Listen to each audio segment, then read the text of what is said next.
Hello. Oh my God, guys. I just did a whole video. Look at that. Okay. I just did a whole video, long too. And there was lipstick on my teeth. And I play back my videos a little bit before I upload them. But I just couldn't do it. It was too much of a distraction having lipstick on the teeth. I look like somebody's old last third grade teacher. But anyway, happy St. Patrick's Day. I'm wearing my Habibi green scarf. And I got my green and I got gold shoes on because I'm giving leprechaun realness. And there's gold at the end of this motherfucking tunnel, baby. But anyway, mental health check-in. How are you doing today? I really have understood my mental health, my mood swings and stuff. And I am convinced that my uppers and downers are caused by my period. I am a woman, a menstruating female, okay? I get periods, and since I've lost 100 pounds, they've been coming like normal women, and it's ghetto. Having a vagina is ghetto. I don't like it. It's crazy. This PCOS has saved me from feeling the feelings, and now I'm feeling the feels, and I don't like it. Oh my God, women, y'all really only get like a week's worth of peace before the cycle starts all up over again. Anyway, I'm pressed for time because I gotta go back to work because I made this nice long video with the lipstick and the teeth, and I'll delete. I'm not gonna have y'all come for me. But anyway, I just realized I'm starting to get the turkey neck from the weight loss, so I might have to get it pulled back like this. Ooh, look at that.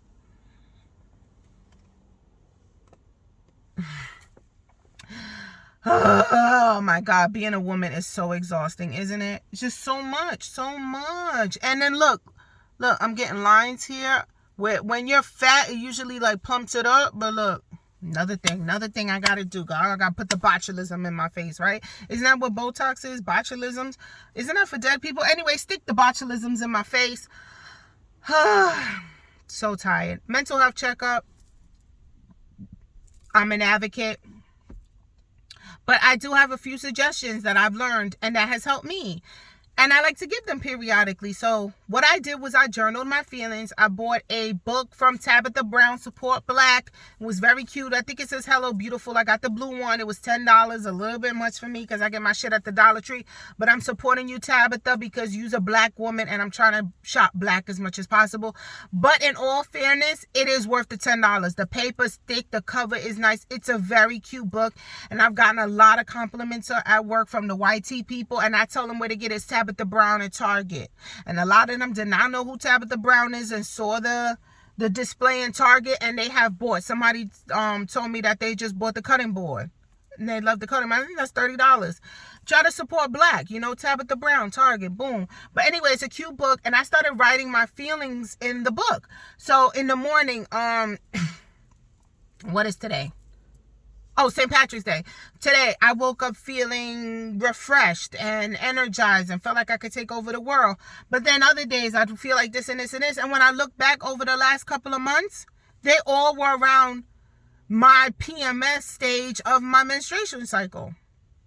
Boom, hormonal. So now I know what to look out for and what to expect and how to realize, okay, this is because your estrogen levels are rising or dropping. There's really nothing going on in your life. Do some self-reflection, find things that make you happy, and realize that these feelings are not real. And that's what I'm going to do next month. Isn't it great? Isn't it great to like really learn about yourself and have a hold on yourself? Another thing that I stopped doing is giving myself, they're not unrealistic because they are realistic, unattainable goals with unrealistic timelines based on my income levels, my gender, my race, my socioeconomic status, everything. I have got to stop comparing myself to the accomplishments of other people. Case in point, me not being where I am almost a year post gastric sleeve. So April 4th would be a year since the start, since my whole journey weight loss has been 100 pounds. Surgery, 70. And my goal was 100 post, 100, to lose 100 pounds post surgery. I'm at 70. And then I realized that I should be exercising and doing stuff more, but my timeline just doesn't allow it, and I don't sacrifice decompression time for exercise. When I come home and I get an hour, I need an hour to myself, because getting on an exercise bike or even taking a walk to me is a job, a chore, a responsibility. I just want to sit down and just be for an hour.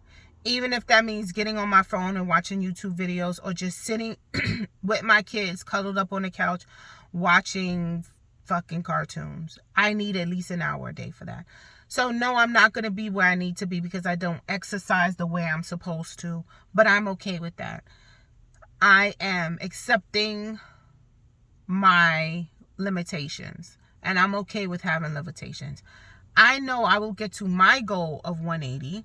I know I will get there because I've already started shopping for clothes that somebody 180 would fit.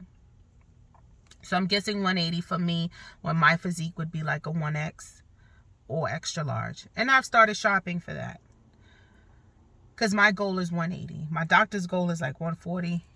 I don't know how that's going to happen. Oh yeah, I think it's 120. I don't know how that's going to happen. If it happens, it happens. My goal for me when I set it out was to be 180.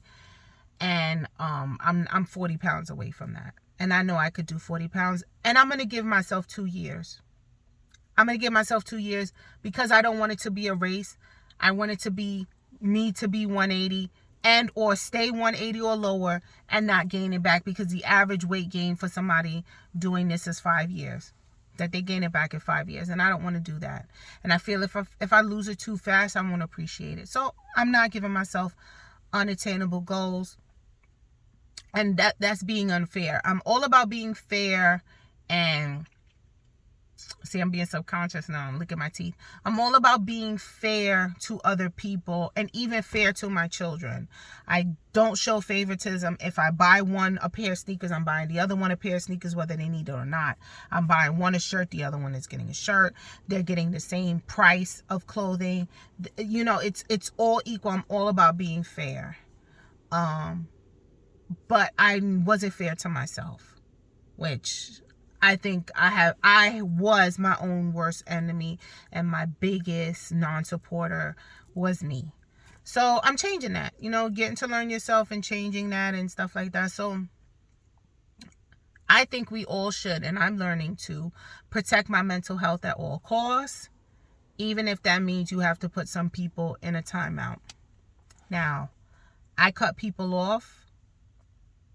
I'm not going to say easily because I give people chances, but I have cut people off, and I could walk past you in the street like you wasn't nothing to me.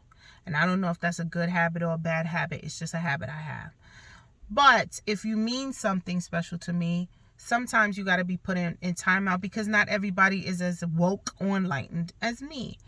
And when I feel like I'm over the edge to come out of what I am, and I go into a dark place, which is not reminiscent of who I am. It is a reaction to a circumstance or a situation, and I don't want to go there because it doesn't feel good. Sometimes people have to be put in timeout. Sometimes it's a day, and sometimes it's a week. And also when you feel like you're being emotionally bullied, especially by your family, and most importantly, your parents. Your parents sometimes are the biggest bullies in adults' lives. Is your parents, especially when they give you suggestions on how to live your life and how to run your life, and you don't take them and you don't do them, and they constantly say you don't listen to me, and I don't have to. I listen to you, and I don't know if this translates to white community, but when a black person says you don't listen to me, it's not about hearing, it's about doing. So when my mother tells me you're not listening to me, it's not that she's saying I'm not hearing her. It's I'm not doing what she told me to do. So that's what she means by you're not listening to me. And I tell her all the time, I listen to you. I just don't do it. Because your ideologies and the way you live your life and the fear that you have from growing up in the time that you grew up, I just don't have. So your advice and stuff doesn't co-align or coalesce with the way I live my life and how I choose to live my life and how I choose to raise my children. You might not agree with it, but you damn sure got to respect it. Just like I have to respect your opinion, but you don't have to do what I say. And I'm almost 40. I definitely don't have to do what you say. And you're not going to bully me or ultimatum me into changing. That's just not it. And that's one of the few things that, the hill I'm going to die on is definitely staying true to what I believe as an individual and not being bullied or ultimatum or threatened into changing or living my life to make somebody's life complete. Protect your mental health and peace at all costs. If you have any suggestions for me, like what do you do?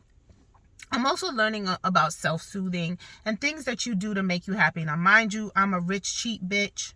So give me suggestions on free shit I could do. Like I found a dam in Westchester. I love to go there. Like what are some places, I'm in the New York, Westchester, New York City area.